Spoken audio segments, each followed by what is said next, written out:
Pelaksana tugas Sekda Aceh Muhammad Yuwarsyah menghadiri paripurna Dewan Perwakilan Rakyat Aceh di Gedung DPRA pada Rabu 22 Januari 2025.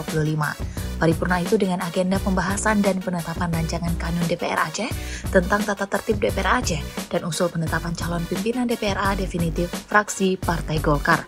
Ketua Panitia Kerja Tata Tertib DPRA Tengku Haji Anwar Ramli menyampaikan terima kasih kepada pemerintah Aceh atas atensinya dalam pembahasan rancangan kanun tentang tata tertib DPR Aceh. Dalam paripurna itu, seluruh anggota Dewan yang hadir setuju untuk menetapkan rancangan kanun DPR Aceh tentang tata tertib DPR Aceh untuk ditetapkan menjadi kanun.